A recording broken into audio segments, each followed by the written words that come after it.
So, and he said, tí bá ṣe pé mo wà after o, no problem. Torí gbà náà tí mo sọ tí Fẹ́mi ń fún mi ní 5,000 yìí, wọ́n gan fúnra lára rẹ̀ 20,000 ló ń gbà lóṣù níbi tó ti ń ṣiṣẹ́. Ok, Fẹ́mi Adébáyọ̀ ń ṣiṣẹ́ ń gbà yẹn. Fẹ́mi Adébáyọ̀ náà ń ṣiṣẹ́ ní company kan, ó dẹ̀ tún ṣe tíátà. Ok. Wow. So inú 20,000 tó ń gbà salary èmi gba 5,000 owó location iṣẹ́ tá ń gbà lànà gbà yẹn tá fi survive. Yeah. One person that she will be regarded as the highest grossing actress in Africa with the movies like Everybody Loves Jennifer, A Tribe Called Judah, grossing well over 2 billion naira. Working with that kind of person, kí ni experience yín? Báwo lẹ ṣe lórí set yẹn? Báwo ni casting yẹn ṣe wáyé? Báwo ni working relationship yẹn ṣe jẹ́? Ẹ jẹ́ káwọn ará lè mọ̀. Okay, bí casting yẹn ṣe wáyé mo lè má lè sọ again because as a writer, producer, tó bá ti ń kọ ó ti wò pé ẹni yìí mo fẹ́ lò it's just your own decision, your personal opinion. Again, so mo lè má lè sọ yẹn but my working with her, the relationship that we build, so mo lè sọ̀rọ̀ nípa yẹn. Mo rántí ní à ń ṣiṣẹ́ kan lọ́wọ́ lọ́yọ̀ọ́. Mo fẹ́ rántí title film yẹn ni. Ẹ máa rántí lẹ. Owó Ìfẹ́. Yeah. Fíìmù yẹn ni. Fíìmù yẹn mo fẹ́ wò bóyá mo get title yẹn ni. So fíìmù yẹn là ń yà lọ́wọ́. Àwọn àti Fúnṣọ́ Adéolú àwọn ló play lead iṣẹ́ yẹn lọ́dún yẹn lọ́nà. So wọ́n wá fẹ́ ra àmàlà ní Jọ̀lúbọ̀ ní Lálùpọ̀n. A wá dúró sí tòsí irú bí la wà ibi tí wọ́n ti ń tàmàlà nìyẹn. Wọ́n ní Àyànfẹ́ wọ́n ní wọ́n ń tàmàlà ní Lálùpọ̀n mú mi débẹ̀ instead of ká gba bíi torí pé mo fẹ́ jẹ́ ká jọ sọ̀rọ̀ pé Fúnkẹ́ kíníkan mo wá mú wọn lọ gbà báyìí àgbà báyìí àṣẹ̀ṣẹ̀ wá padà dé ilé alámàlà yẹn torí pé mo fẹ́ at least mo fẹ́ ká sọ̀rọ̀. So gbàtà wà lámàlà yẹn tán àwa ń lọ you know said ṣé bí ta dúró sílẹ̀ ẹ̀kọ́ nìyẹn mo ní orí ẹ̀ ò pé mo níbi kan mo ní mo kò fẹ́ jẹ́ ká lóní wá you are funny wá ní pé anytime tó bá ti ṣetán lọ́dọ̀ Ìjọba Gúgù máa bọ̀ lẹ́kọ̀ọ́ wá bá mi. So ibi tí kìíní ẹ̀ ti kọ́kọ́ wà nìyẹn. So ìgbà tí Ìjọba Gúgù wá tí wọ́n wá sọ fún wa pé ká lọ ṣe IT ìgbà yẹn Táwà Jíṣefínní òun ti wà ní ọ̀dọ̀ wọn. Táwà fún mi ní nọ́mbà àti Fúnkẹ́ mo fẹ́ pẹ̀lú àti Fúnkẹ́ mo fún àsìkò mo fẹ́ ṣe ọ̀yá máa bọ̀ Èkó yẹn ni mo wá dé. So ẹ dẹ̀ mọ̀ ẹni tí ó bá nífẹ̀ẹ́ nǹkan iṣẹ́ tíátà mo mú bí iṣẹ́ ni nígbà yẹn. Ó jẹ́ kí èmi àtàntí Fúnkẹ́ ká close tábà ti wá dórí set kọ́lọ̀ bá mi fọ̀rún kẹ́ Osmond Gbádébọ̀ PM. Iṣẹ́ wọn la kọ́kọ́ lọ lẹ́yìn iṣẹ́ yẹn tá a parí iṣẹ́ yẹn la wá ya Táíwò. Táíwò yẹn mo fọ́nì lórí set yẹn mo ṣoríṣiríṣi advert fún iṣẹ́ tó wá jẹ́ káwọn èèyàn love mi gan. Ìgbà yẹn mo rántí mọ́tò àǹtí Fúnkẹ́ ń gbà yẹn Primera green colour Sunny Adé náà nírú mọ́tò yẹn èmi mọ́kọ́ wa mọ́tò yẹn wọnú rà. Ṣé lórí sẹ́ẹ̀tì ni àbí? Orí sẹ́ẹ̀tì kan mo ti ṣetán láàárọ̀ mo kàn ní mo fẹ́ páàkì ẹ̀ ni mo ṣe ní kí n tẹ̀ bẹ́ẹ̀ mi tí àtẹ̀ mo ṣe tẹ̀ inú rà ni mo bára mi mọ́tò tí ò tí ì pẹ́ rárá tá a ṣe ti pé ìwọ bàbá yìí má jẹ́ kí n rí ẹ mọ́ kéré níwà èèyàn tó jẹ́ pé ó máa ń bínú ni so bọ̀ tó bá ti bí inú yẹn tán ẹgẹ́ fún ẹ ló máa ní ṣùgbọ́n pé wọ́n lè jẹ́ kí n bínú ó yá máa bínú tàbí tó bá jẹ́ pé ó react sí nǹkan kan bóyá ẹnìkan ṣe nǹkan kan wá react immediately tó react tó wà pé kò dé kí n react sẹ́ni ìwà ó yá má bínú tó bí mo ṣe react sí yẹn irú èèyàn tí wọ́n tó ń jẹ nìyẹn. So you are welcome to another explosive episode of Unscripted with Jeff Owolewa. This episode is going to be very, very banging. Timani Oma banging, Momo Kontimo. Because I have a guest, one of the funniest actors in the Nollywood industry. This guy is an actor by excellence. Join me as I welcome the one and only Monsuru Ayanfe Ọmọ Àlùfáà. Ẹ káàbọ̀ sórí ètò. Baba. Yes, sir. ẹja ńlá ni mo gbé wá mi ìbá yín ṣeré ẹ kí àwọn aráalé. mo kí gbogbo ẹ̀yin aráalé o tó bá jẹ́ pé kíkí ni mi mọ bọ́n ṣe fẹ́ sí ni màá kí wọn tẹ̀sán màá kí wọn tológun màá kí wọn tí everything tàbá fẹ́ kán ṣáà lè bàmọ̀ pé mò ń kí àwọn. ẹ wá fi ohun àfáà tẹ máa ń lò yẹn ẹ fi. so mo kí gbogbo ẹ̀yin aráalé gbogbo ẹ̀yin tẹ́ ń wò wá pátápátá láṣẹ ọlọ́run ọba ojú tẹ́ fi ń wò ọlọ́run ò ní jó fọ́ data tẹ́ fi ń wò wá ọlọ́run ò ní jó tán wọlá abijá Rasulullahi wọlá anabi Muhammad wọlá láhàwọlá wàlá quwwata illa billahi aliyyil azim. inú mi dùn láti ní lórí ètò. inú tèmi náà dùn pé pé. Thank you for your support. You're welcome, my brother. First question for me is gonna go like this. Okay. Iṣẹ́ fíìmù yìí ta fi mọ̀ yín nígbà wo lẹ bẹ̀rẹ̀ ibo lọ ti bí yín ọmọlúwo ni yín kí ni background yín ẹ sọ fáwọn aráàlú. ẹ jẹ́ kí n tuntun kó lè bá a jọra wọn ọmọ bíbí ìlú Ìkirè ni mí yes ní Ọ̀ṣun state ṣùgbọ́n ibi tí wọ́n ti bí mi Èkó ni wọ́n ti bí mi Ìsọlọ̀ Akẹ̀sán to be precise so láti bẹ̀ mo rìnrìn àjò mẹ́ra barabaraba mo rìn padà dé Ìkirè nínú ìlú mi from there mo wá di èrò Ìbàdàn torí primary school tí mo lọ bíi méje àbí mẹ́fà ni. kí ló ṣẹlẹ̀. àkọlọ́hún ṣàánú mi ni ṣeré àwọn kankan wà tó jẹ́ pé tó bá ṣẹlẹ̀ sẹ́dá láyé béèyàn ó ṣe gbà mí Yorùbá sọ pé béèyàn bá ṣe máa ga sí nílé ayé bẹ́ẹ̀ ni ìdojúkọ rẹ̀ ṣe máa pọ̀ tó fún ẹni tó yẹ pé ó ti wà nínú pé ìgbìyànjú ló fi là ẹlòmíín wà tó lórí lọ́wọ́ o no matter nǹkan tó lè wù kó wá no matter nǹkan tó lè wù kó ṣẹlẹ̀ ó lè má fi lè nítorí pé ó lórí lọ́wọ́ torí ẹ̀ ló fi jẹ́ pé ó ń wọ́pọ̀ nínú oore tọ́lọ́ ń ṣe fún anabi Dawud alayhi salam David ó ń wọ́pọ̀ nínú ẹ̀ tó ṣe fún nínú Bible inú gbólówà tọ́lọ́ ti lọ mú wá pẹ̀lú gbogbo atrocity bó ṣe commit gbogbo ètò ó tún wà nínú ẹ̀ tọ́lọ́ kẹ́ títí dì sí nítorí ìran rẹ̀ òun ni Solomon ti jáde ìran rẹ̀ ni Mary ti jáde ìran ẹ̀ ní Jésù ti jáde ìran Jésù làwọn bàlí Israẹla wà títí di ìsìn aláwọ̀ funfun Ọlọ́run sì ń yọ́nú sí so àwọn kan wà bẹ́ẹ̀ tán lórí lọ́wọ́ àwọn kan dẹ̀ wà tó yẹ pé pẹ̀lú ìgbìyànjú àtàṣe Ọlọ́run ọba òun la fi survive so bí ìrìn àjò yẹn ṣe jẹ́ nìyẹn so mo kàákàá mo lọ sí Akínbáyé mo lọ sí Asarudeen mo lọ sí Army Children's School mo padà sí ADC níkirè mo padà sí mo lọ sí St. John's níkirè mo padà sí ADC níkirè primary school kan wà ní Akínbáyé ní Ìwó Road mo tún wá lọ bẹ̀ mo wá kúrò bẹ̀ mo wá lọ sí St. Matthias Anglican primary school ní Orogún ibẹ̀ ni mo ti ṣetán kí n tó padà lọ sí Ajibode Grammar School Ajibode ni mo ti ṣetán ìgbà tí mo ṣetán lájíbọ̀dẹ̀ kò sówó àti tẹ̀síwájú láti kàwé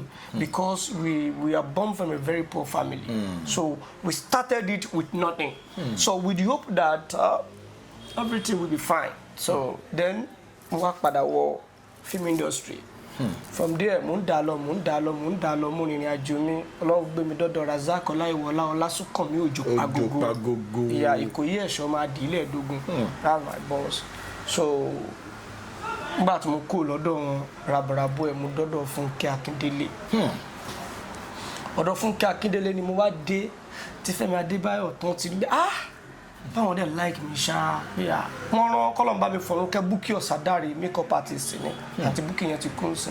kọ́lọ́n fọ̀rọ̀ kẹ́ wọn. so àwọn ni bọ̀dá Fẹ́mi lọ bá pé àwọn like mi pé àwọn like spirit mi pé ṣó lè máa ṣe pa mi kó máa tẹ̀lé mi náà. so ìgbà tó wá sọ fún mi mo ní mo lè tẹ̀lé wọn mo wá lọ bá wọn lọ́dún náà lọ wọn wá ní àwọn like mi gan pé spirit mi ṣe èló ni mo fẹ́ máa gbà lóṣù nfa bọ́dà tàbí ọkọ lọ bá àti Fúnkẹ́ ìwọ ló mú mi dé kó o Fẹ́mi ló ń láìkì mi o ṣé mọ́ tẹ̀lé o ní kò sí problem kí n máa lọ so ibẹ̀ láti jọ bẹ̀rẹ̀ wọ́n wá ní 5,000 ní mọ̀ san fún ọ lóṣù mo ní kì í ṣòwò which is because of the passion and the flair that I have for the job so and he said tí ìbá ṣe pé mo wà after o no problem torí gbà náà tí mo sọ ètí Fẹ́mi ń fún mi ní 5,000 yìí wọ́n gan fúnra lára rẹ̀ 20,000 ló ń gbà lóṣù níbi tó ti ń ṣiṣẹ́. ok Fẹ́mi Adébáyọ̀ ṣiṣẹ́ ń gbà yẹn. Fẹ́mi Adébáyọ̀ náà ń ṣiṣẹ́ ní company kan ó dẹ̀ tún ṣe tíátà. ok wow. so inú 20,000 tó ń gbà sálárì èmi gba 5,000 owó location iṣẹ́ tá à ń gbà lànà gbà yẹn tá a fi ń survive. ìyá but bond yẹn gbà yẹn ó strong gan so it is not for money it is okay at passion yeah pé I need believe pé okay ó máa dà so òun la fi rìn gbà yẹn títí kún advice mi lọ́jọ́ kan pé Àyànfẹ́ but ṣé o ní result mo ní neco mo ní WAEC àbọ̀ Àyànfẹ́ bọ̀ ó lè kàwé sí náà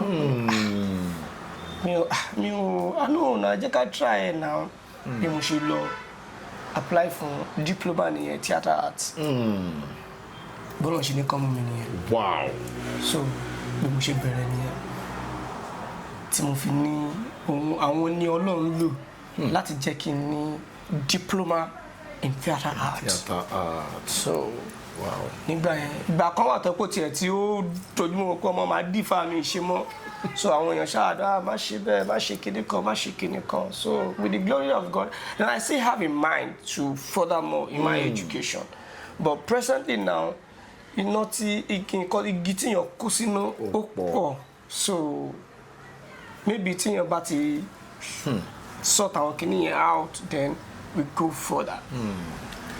Now you are one of the funniest actors in the industry because you have done a couple of comic Nollywood movies pẹ̀lú àwọn gbajúgbajà òṣèré nínú industry wa then mo fẹ́ kí ẹ sọ experience yín working with Funke Akindele torí pé recently ẹ wà nínú Ayétòrò ẹ wà nínú Jennifer ṣé mo gbà kí ni working relationship kí ni experience yín because Funke Akindele will be forever regarded as one of the greatest Nollywood actress. Okay, ẹ jẹ́ kí n sọ one of the greatest Nollywood actresses in our industry because she's gonna be not in our industry alone in Nigeria. In Nigeria. Yeah. Now ẹ jẹ́ kí n rephrase the question yẹn. Funke Akindele, she is one person that she will be regarded as the highest grossing actress in Africa with the movies like Everybody Loves Jennifer, A Tribe Called Judah, grossing well over 2 billion naira. Working with that kind of person, kí ni experience yín? Báwo lẹ ṣe lórí set yẹn? Báwo ni casting yẹn ṣe wáyé? Báwo ni working relationship yẹn ṣe jẹ́? Ẹ jẹ́ káwọn ará lè mọ̀. Okay. Bí casting yẹn ṣe wáyé, mo lè má lè sọ. Again, because as a writer, producer, tó bá ti ń kọ ó ti wò pé ẹni yìí mo fẹ́ lò it's just your own decision, your personal opinion. Again, so mo lè má lè sọ yẹn but my working with her, the relationship that we build, so mo lè sọ̀rọ̀ nípa yẹn. Mo rántí ní à ń ṣiṣẹ́ kan lọ́wọ́ lọ́yọ̀ọ́. Mo fẹ́ rántí title fíìmù yẹn ni ẹ máa rántí lẹ Owó Ìfẹ́ fíìmù yẹn mo fẹ́ wò bóyá mo get title yẹn ni so fíìmù yẹn là ń yà lọ́wọ́ àwọn àti Fúnṣọ́ Adéolú àwọn ló play lead iṣẹ́ yẹn lọ́dún yẹn lọ so wọ́n wá fẹ́ ra àmàlà ní Jọ̀lúbọ̀ ní Lálùpọ̀n a wá dúró sí tòsí irú bí la wà ibi tí wọ́n ti ń tàmàlà nìyẹn wọ́n ní Àyànfẹ́ wọ́n ní wọ́n ń tàmàlà ní Lálùpọ̀n mú mi débẹ̀ instead of ká gba bíi torí pé mo fẹ́ jẹ́ ká jọ sọ̀rọ̀ pé Fúnkẹ́ kíníkan mo wá mú wọn lọ gbà báyìí àgbà báyìí àṣẹ̀ṣẹ̀ wá padà dé ilé alámàlà yẹn torí pé mo fẹ́ ká sọ̀rọ̀ so gbàtà wà lámàlà yẹn tán àwa ń lọ you know said ṣé bí ta dúró sílẹ̀ ẹ̀kan nìyẹn mo ní orí ẹ̀ ò pé mo níbi kan mo ní mo kò fẹ́ jẹ́ ká lóní wow you are funny wá ní pé anytime tó bá ti ṣetán lọ́dọ̀ Ìjọba Gúgù máa bọ̀ lẹ́kọ̀ọ́ wá bá mi so ibi tí kìíní ẹ̀ ti kọ́kọ́ wà nìyẹn so ìgbà tí Ìjọba Gúgù wá tí wọ́n wá sọ fún wa pé ká lọ ṣe IT ìgbà yẹn Táwà Jíṣefínní òun ti wà ní ọ̀dọ̀ wọn Táwà fún mi ní nọ́mbà àti Fúnkẹ́ mo fẹ́ pẹ̀lú àti Fúnkẹ́ mo fún àsìkò mo fẹ́ ṣe ọ̀yá máa bọ̀ Èkó yẹn ni mo wá dé so ẹ dẹ̀ mọ̀ ẹni tí ó bá nífẹ̀ẹ́ nǹkan iṣẹ́ tíátà mo mú bí iṣẹ́ ni nígbà yẹn because ọ̀gá tó train wa ó jẹ́ kó yé wa pé tó bá ṣe mú tíátà ló ṣe máa mú ẹ kò fórogún tó bá mú báyìí tíátà máa mú ẹ báyìí ló fi jẹ́ pé tẹ́ bá wo gbogbo àwọn tó yẹ pé wọ́n pass through stage ẹ kàn máa rí bí ẹni pé wọ́n ní gbéraga discipline ni because ọmọ nǹkan tí wọn ìwọ tó yẹ pé o kàn wà fortunate pé Ọlọ́run kàn dé Ọlọ́run kàn gbé ẹ pé o tẹ̀lé nìkan wá o dẹ̀ ṣe Ọlọ́run dẹ̀ ló ń dé àbí bóyá àwọn kankan láìkẹ́ wọ́n rẹ̀ pé wà ó gùdù ọkọ̀ fún ẹ̀rọ o kàn dẹ̀ jẹ lọ o ò lè rọ́bì ìṣirò àwọn yẹn because àwọn yẹn mọ nǹkan tó pass through training. I get so ó wà lára nǹkan tó ń ṣẹlẹ̀ nísìnyí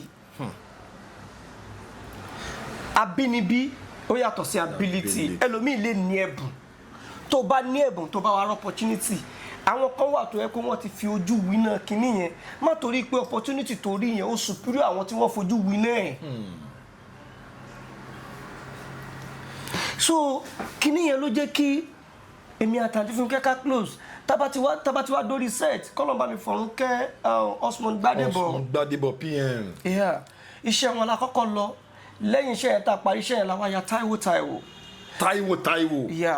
Táíwò yẹn mo fọ́nì lórí set yẹn mo ṣe oríṣiríṣi advert fún iṣẹ́ yẹn tó wá jẹ́ káwọn èèyàn love mi gan ìgbà yẹn mo rántí mọ́tò àǹtí Fúnkẹ́ gbà yẹn Primera green colour Sunny Adé náà nírú mọ́tò yẹn èmi mọ́kọ́ wa mọ́tò yẹn wọnú rà ṣé lórí sẹ́ẹ̀tì ni àbí. orí sẹ́ẹ̀tì kan mo ti ṣetán láàárọ̀ mo kàn ní mo fẹ́ páàkì ẹ̀ ni mo ṣe ní kí n tẹ bẹ́ẹ̀ mi tí àtẹ̀ bí mo ṣe tẹ inú ra ni mo bára mi mọ́tò tí ò tí ì pẹ́ rárá tá a ṣe pé ìwọ bàbá yìí má jẹ́ kí n rí ẹ mọ́ kéré níwà èèyàn tó jẹ́ pé ó máa ń bínú ni so bọ̀ tó bá ti bí inú yẹn tán ẹgẹ́ fún ẹ ló máa ní ṣùgbọ́n pé wọ́n lè jẹ́ kí n bínú ó yá máa bínú tàbí tó bá jẹ́ pé ó react sí nǹkan kan bóyá nìkan ṣe nǹkan kan wá react immediately torí àtọ́ wà pé kò yẹ kí n react sẹ́ni ìwà ẹ̀ ó yá má bínú jọ bí mo ṣe react sí yẹn irú èèyàn tí wọ́n tán jẹ́ nìyẹn so láti gbà yẹn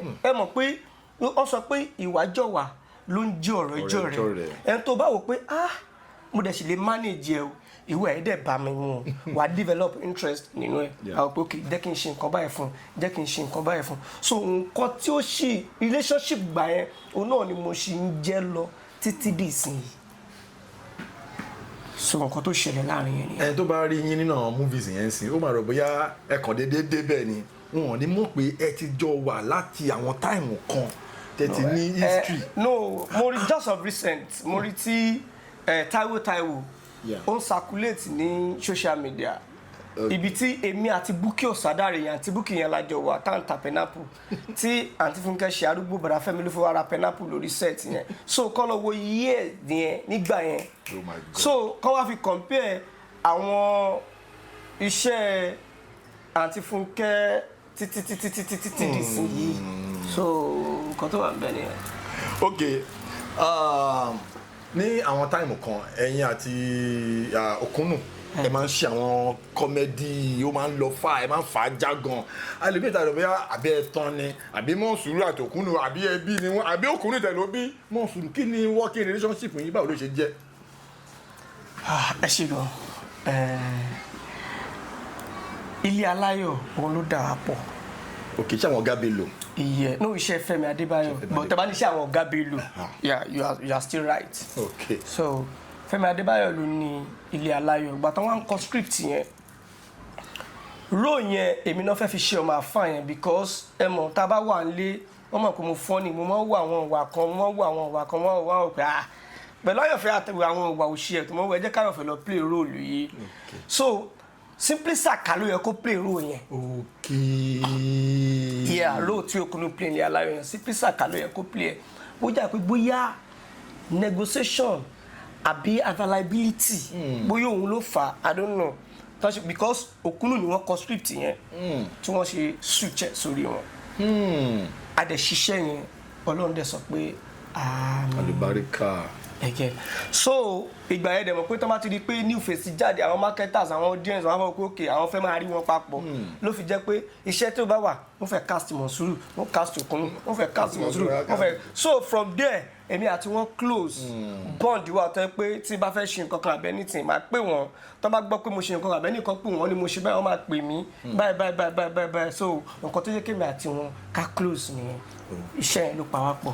ok torí lórí ètò yìí Unscripted ni àwọn èèyàn máa ń love láti listen sí ètò yìí torí a máa ń ní heart to heart discussion actor to actor so a máa ń gbé lọ sí àwọn levels kan náà ní orí sẹ́ẹ̀tì alákadá ẹ wà ní alákadá ẹ máa tún ṣe experience yẹn working with Tóyìn Abraham now working with Tóyìn Ayimaku then báwo ni experience yẹn ṣe jẹ́ lórí sẹ́ẹ̀tì yẹn because ẹlòmíì tó wà nínú industry yìí ti pẹ́ actor mi kò ní privilege láti wà lórí àwọn big set kan àwọn big set yẹn big locations big movies yẹn ẹ̀yin ti láǹfààní láti ṣiṣẹ́ ń bẹ̀ kí ni experience yẹn like. ok ẹ jẹ́ kí n sọ kankan iṣẹ́ tí ó kọ́kọ́ gbé mi jáde ẹ get alákadá ni alákadá ni iṣẹ́ tó kọ́kọ́ gbé mi jáde which is iṣẹ́ Tóyìn Ayimaku fine lórí set yẹn àwọn challenges kan wà tó yẹ pé èèyàn face tó yẹ pé èèyàn wò pé ọmọ ìjọ wo ló máa gbàdúrà mi I get but Yorùbá sọ pé dúndùn ni ọsàn máa ń so ìgbà tí ọsàn yẹn so dúndùn tán gbogbo àwọn nǹkan tí mo experience lórí set yẹn or tí mo pass through or tó ṣẹlẹ̀ sí mi ní ìríro mọ́ Yorùbá sọ pé ẹ jẹ́ ká dúpẹ́ olóore fáráyé ká sọ tìkà fún ìkà for the fact that Tóyìn fún mi ní privilege láti showcase talent mi lórí set yẹn so mo sì máa ń value opportunity yẹn dọ̀la because tí ò bá fún mi tó bá fẹ́ lò mí mo lè má débi tí mo dé lónìí so for the fact that pé ó fún mi ní opportunity yẹn in tí mo pass àti in tó ṣẹlẹ̀ sí mi lórí set yẹn mi ò ríro because at the end ó padà so èso rere nǹkan tí mo kàn dé lọ́rin lọ́jọ́ yẹn ni wọ́n dẹ̀ ní àwọn fẹ́ bá mi ya fọ́tò mo kàn gbọ́ dáadáa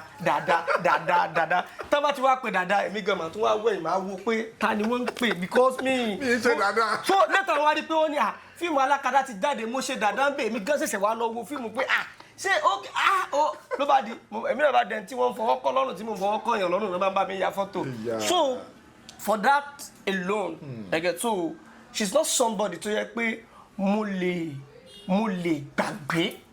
Again, in one way or the other, she contributed to the success of my life. Yeah. So for that, I hold her on the highest esteem. So she done well. Mr. Ayanfe Monsuru ọmọ àfà. Yeah, I'm enjoying. Kí ni most challenging experience yín something that you can never forget because in the industry is an industry of the creatives. Iṣẹ́ tá máa ń ṣe a máa ń gbé ọpọlọ kalẹ̀ a máa ń perform a máa ń deliver. Kí ni most challenging experience tó jẹ́ pé tẹ́ bá rántí kíní yẹn báyìí ẹ lè gbàgbé mọ́ láyé. Okay. The most challenges. I am going to say it in parable. So in order not to escalate the issue before that, so that it won't be something that will be dragging on social media. The challenges tí mo rí jù ní industry ni ogun war tó wà ńbẹ̀. Ogun war bíi ti báwo? Fine. Industry is very not deeper beyond what our eyes can see. Yes. So that is one of the thing tí mi ò lè gbàgbé. Mo ti sùn lójú oorun rí. Mo fi Ọlọ́run ọba tó ní mi mo fi búra. Mo pa eku látojú oorun.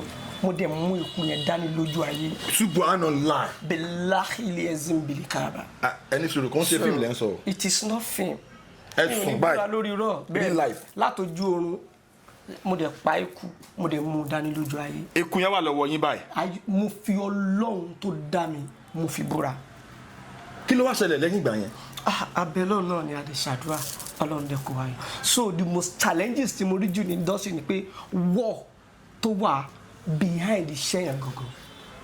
Ẹ sùn ẹ lálàá pé ẹ rí eku ẹ dẹ̀ pa eku yẹn ẹ dẹ̀ rí eku yẹn lọ́wọ́ yín bàtẹ́ jí real life. Ọlọ́run ṣàánú fún wa o. Really? Yeah. Now, àwọn èèyàn máa ń wò yín nínú àwọn films tẹ́ bá ti ń wọnú àwọn character àwọn ọmọ àfáà yẹn tẹ́ ń ṣe gbogbo àwọn kinní yẹn pẹ̀lú òkúnnù. Ẹlòmíà máa wonder pé ṣé àfáà ni Monsuru real life? tàbí bóyá character lọ́kàn máa ń gbé character wọ̀ fi ṣeré ṣé muslim gangan ni yín tó ń kírun tó gbẹ̀sìn tó àwọn èèyàn fẹ́ mọ̀. pẹ jẹ́ kí n split nǹkan tẹ́ bí mi yẹn mi ò ń ṣàfà mo máa ń gbé character wọ̀ ni ṣùgbọ́n mùsùlùmí ni mí tí mo ń kírun mi ò ń ṣàfà mo máa ń play character ni. Tó bá fún ẹ ní script, that is what we call interpretation of the character. Tó o bá ti ṣe dáadáa wọ́n tún pè é nígbà míì so màá gbé character wọ̀ bí àfà mùsùlùmí ni mí mo máa ń kírun ṣùgbọ́n mi ò ń ṣàfà. Okay, now let us raise the stake a little bit. Ká jẹ́ kí segment tá a wà yìí là ń pè ní famous phone call. Ẹ máa gẹ́gẹ́ bí famous person ẹ máa gbé fóònù yín ẹ máa wo contact yín celebrity tẹ́ mọ̀ pé tí n bá pè báyìí hello Àyànfẹ́ ló ń sọ̀rọ̀ mo kàn ní kí n kí yín ni mo wà lórí ètò kan ni báwo rí báwo lára aṣẹ wà pàpọ̀ tán àwọn èèyàn kàn fẹ́ gbóhùn segment tá a wà yìí nìyẹn. but méjì ni ṣe rí celebrity tẹ́ ní kí n pè yẹn tó bá busy tí o bá gbé kọ ẹ pè mí 100 ẹ pè mí celebrity lẹ́yìn náà so kò sí bẹ́ẹ̀ ṣe máa rí àmọ́ tí wọ́n á close mọ́ra wa jura wa lọ ní industry o. let me ẹni yìí nígbà mi lélẹ́yìí. ayé kí n try but tẹ́niyẹn bá busy bóyá ká tó kú lórí ètò ẹnìyẹn lè wọ́n máa pè mí padà tí wọ́n bá busy wọ́n máa pè mí padà tí mo mọ̀ pé tó bá rí call mi ó máa gbé àyàfi tó bá busy ló kù. So ni mo pè ṣe ó ń ríngì báyìí. Famous phone call abalẹ̀ làwọn abẹ́ yẹn ara lé ẹni tí àfa Monsuru ń pè a máa gbóhùn ẹni náà.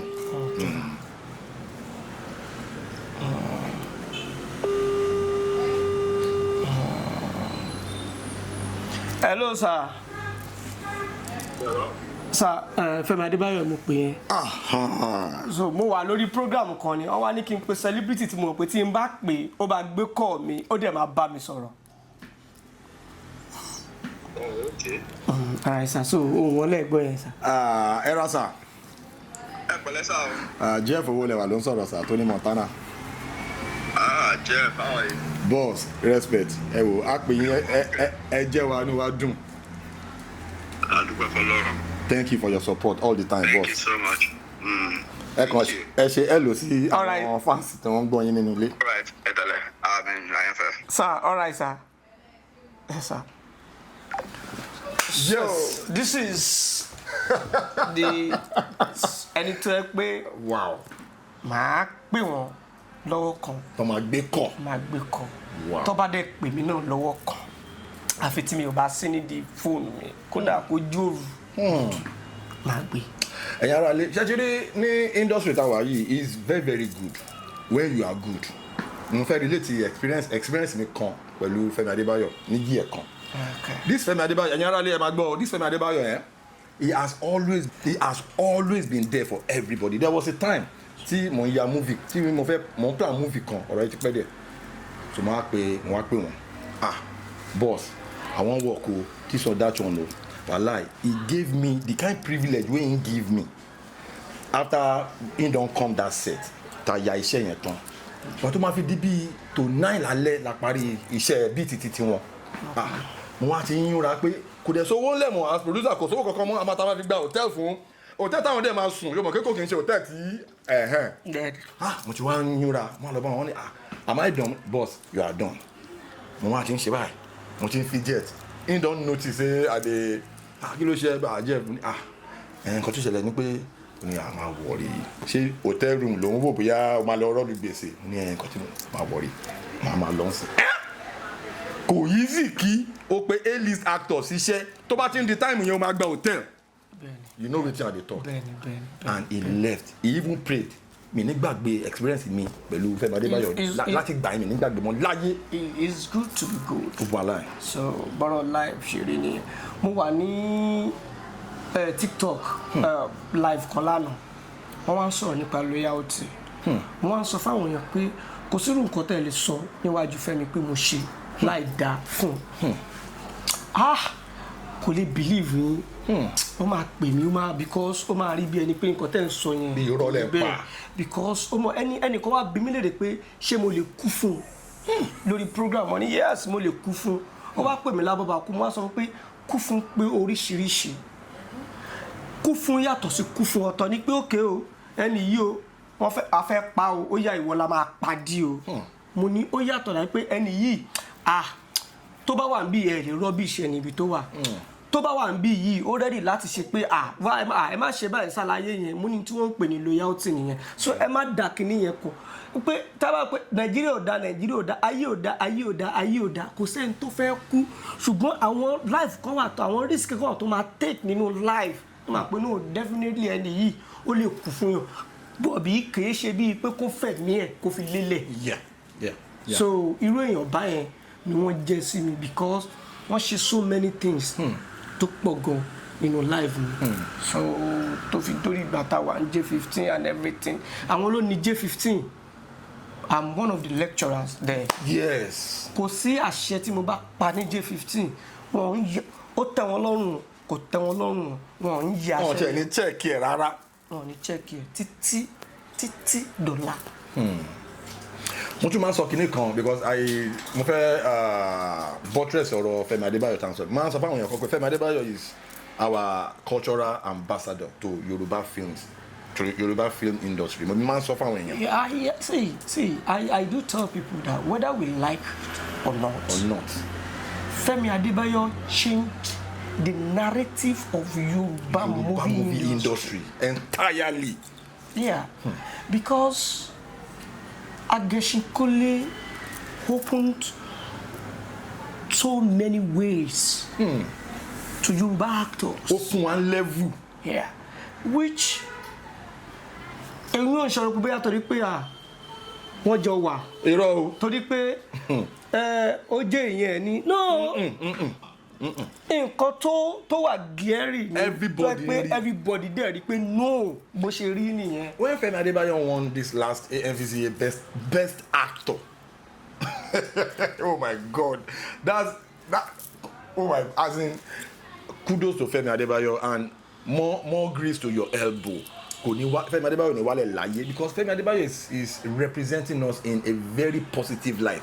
If you check out the likes of Seven Doors, when you check Jagun Jagun, when you check all these movies, ẹ máa rí pé Fẹ́mi gbé level yẹn from one point to the next level. Lẹ́ẹ̀ máa fi rí pé àwọn a lot of people sọ pé Yorùbá film industry yẹn mi ṣe Yorùbá film mọ́ mi ṣe Yorùbá film mọ́ gbogbo wọn náà ti wá ń padà. Even Jagun Jagun 2 is a killer.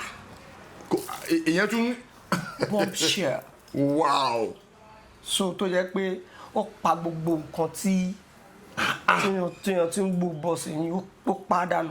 Now mo fẹ́ jẹ́ kí ẹ comment lórí nǹkan kan mo sọ nǹkan kan sí mo ní a lot of times àwọn kan ní industry wa gbàtàn ti grow the level kan wọ́n máa fi ń dáṣà Yorùbá fíìmù local mi ń ṣe Yorùbá fíìmù mọ́ kí wọ́n máa ṣe kinní kan mi ń ṣe mọ́ mo ti ń lọ sí Netflix mo ti ń lọ sí cinema mo ti ń lọ sí big screen gbogbo àtàwọn Fẹ́mi Adébáyọ̀ wá jáde pẹ̀lú àwọn moves àwọn jagunjagun àwọn films yẹn àwa ń rí i pé industry yẹn ti wá ń padà lọ sínú village lọ ya àwọn epic Yorùbá movies torí Yorùbá tó máa sọ̀rọ̀ Yorùbá àti film ní industry ní Africa na we start am you understand so kò wá ṣe pé káwọn kan máa fi ẹnu àtẹ́ kó máa fi lu ọ̀rọ̀ Yorùbá film industry kí lẹ rí sọ sí in the comment yẹn because everybody is going to the village to shoot epic Yorùbá movies. It's two different things. Okay. Yeah. I watch Korean film. I don't understand their language, what they were saying. I watch the story and the technical of that film. So, if tó bá jẹ́ Yorùbá, èyàn ò limite fún tó fẹ́ ṣe sí fíìmù. There are some tó yẹ pé wọn ya Yorùbá fíìmù tó dẹ̀ jẹ́ pé Yorùbá ni wọ́n tí fíìmù yẹn dẹ̀ ń lọ. So tó bá wá sọ Yorùbá nínú fíìmù tó bá yà dáadáa the standard level tó yà àwọn èèyàn máa rètì wọ́n máa rètì.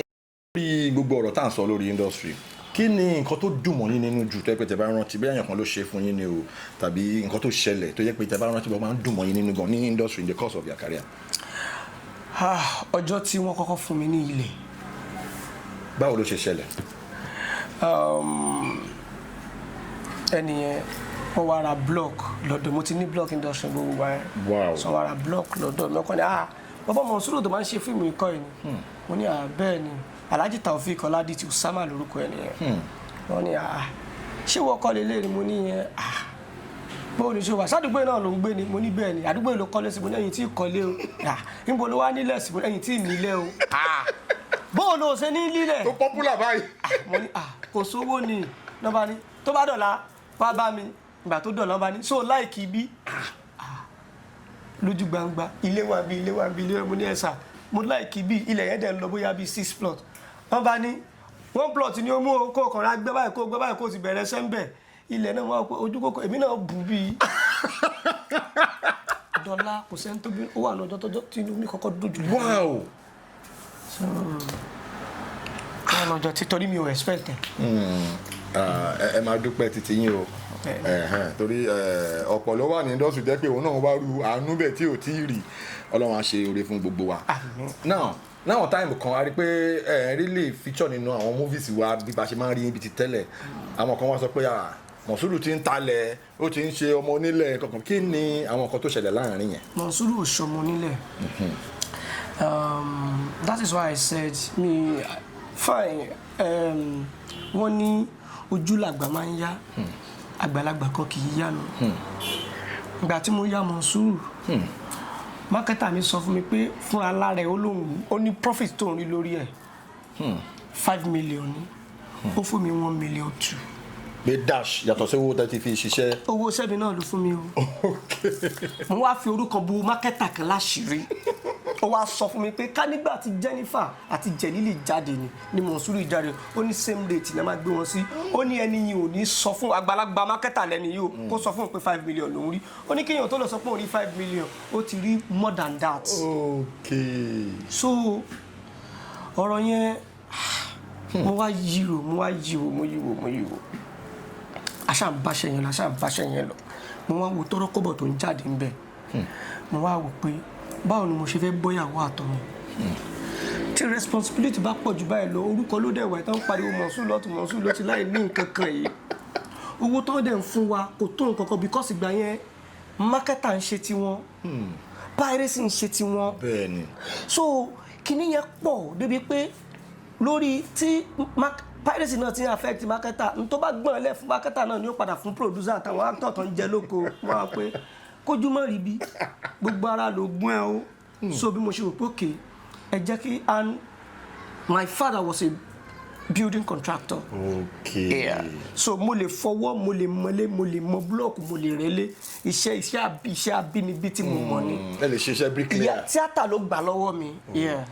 Torí mo rí pé sẹ́yìn ò forogún so ìgbà tí mo wá rí pé orúkọ ti dé mo ti ń ta búlọ̀kù àwọn èèyàn ti ń pè mí pé Monsuru ṣó lè bá wa ralẹ̀ Monsuru ṣó lè bá wa kọ́lé mo lè read the plan mo lè yá mo lè ṣe everything mo lè ṣe gbogbo ẹ̀ so mo wá wò pé nígbà tí mo ti wá ń báyàn ralẹ̀ tí mo ti ń rí iye báyìí mo ti ń báyàn kọ́lé wọ́n rajà lọ́wọ́ mi ó ti ń gbà tẹ́ńṣọ̀n mi lọ location tẹ́ dẹ̀ pè mí sí owó tẹ́ fi ń lọ mí yẹn tọrọ kọ́ owó yẹn ò ràn kankan ẹnu ti fẹ́ bùkátà pọ̀ àmọ́ wá wò pé ẹ wo iṣẹ́ yìí ń yẹra fún díẹ̀ o òun làwọn kan fi ní tẹ́ ẹ bá pè kò ní wá ó ní gbéraga kò ní gbéraga tó bá jẹ́ pé bí mo ṣe rówó níbi ilé àti ilẹ̀ tí mò ń tà bẹ́ẹ̀ náà ni mò ń rówó nídìí iṣẹ́ fíìmù ni mi ní any reason because love tí mo ní sí fíìmù ó jù yẹn lọ mi ní any reason láti sọ pé ẹ jẹ́ kí n yẹra Ọlọ́run mọ̀ ṣe wá ni pé bàbá yìí ọmọ ó gùdù máa jẹ Monsuru mo rí àjọ mọ́tò láti máa dẹ̀dẹ́ Kòròdú ni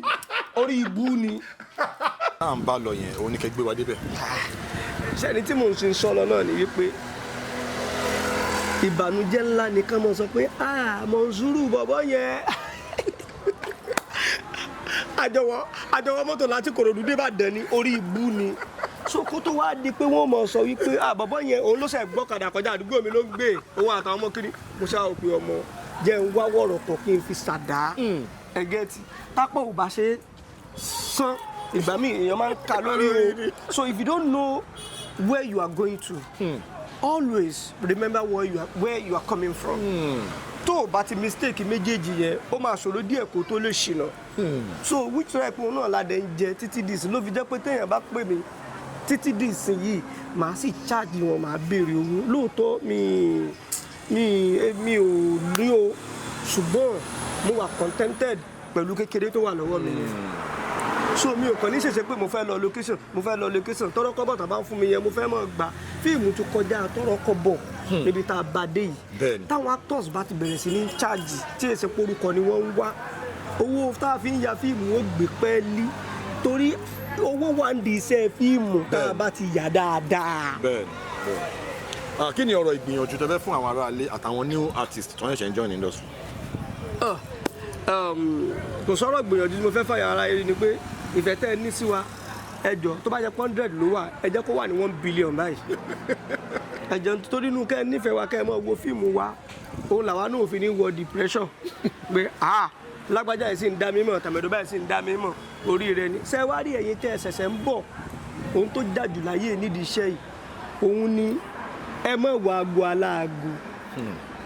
Tó o bá ti wọ aago aláago ó sọ yahoo rẹ di yahoo plus torí pé o fẹ́ ní fíìmù and then ìwọ tó o bá ti gbé pé bó o ṣe ń bọ̀ ìtàbí o pé mo lómi lọ́wọ́ mo fẹ́ yàwó lọ́bẹ̀ lọ́wọ́ àwọn tó kó bí 1 billion lè lọ sí so lásìkò tí wọ́n náwó yẹn ni wọ́n lórúkọ o ọjọ́ tí 1 billion bá ti tán mọ̀ ní rí wọn mọ́ o get ìwọ tó wá wò pé obìnrin ní mímọ̀ ń wórúkọ mò ń wá bẹ́ẹ̀ tí n bá ti débẹ̀ ẹ̀ tán bá ti ní fíìmù báyìí mo fẹ́ máa gbọ́kùnrin lọ́tún lọ́sì ní kí n fi survive o ìyá mi kò sí ní tó máa níbẹ̀rẹ̀ tí ò lópin. The most important thing ni pé ṣiṣẹ́ ìwà tó jẹ́ yí pé ó fi relevant kí dẹ̀ ni wà fún máa relevant ní industry òní ìtẹríba àti àfojúsùn. Àfojúsùn. Yes, know what you want for yourself and be focused. Tó bá ti wá focus there is a lot of side attraction tó máa wá endurance ló máa jẹ́ kó overcome ẹ̀. So tó bá ti ní gbogbo àwọn eléyìí industry ó dùn ó sì tún kan. So tí kíkan bá dé ó fi endurance ó fi gbé tí dúdú bá dé ó níyọ̀ láyọ̀ jù nítorí kó o lè bá a pẹ́ ń bẹ̀. So nǹkan tí mo lè sọ fáwọn tó ń bọ̀ lẹ́yìn mi. Ẹ ṣé gan-an Mr. Monsuru ọmọ àlùfáà ẹ ṣé gan-an tẹ́ ẹ join wa lórí ètò. I really appreciate your support. In fact mi ní jẹ abaramore jẹ. Ní yabaramore jẹ. Mi ní yabaramore jẹ. Thank you so much. God bless you. Àwa náà lẹ́ẹ̀mọ̀ pé àwa náà láti mọ̀ dá yín ló lágbára Ọlọ́run. Àmín inshallah. Ọlọ́run ní fẹ́lẹ́ ìsásínú. Ẹ ṣé gan-an. Thank you so much ẹ̀yin tèmi ẹ ṣáà ti rí as we come to the end of the show Unscripted with Jeff Owolewa aka Tony Montana. Please do not forget to subscribe to my channel. Smash that notification bell so when my next video is popping up, you're going to be the first to see it. God bless you for watching my videos. God bless you for dropping those beautiful comments. Love you guys.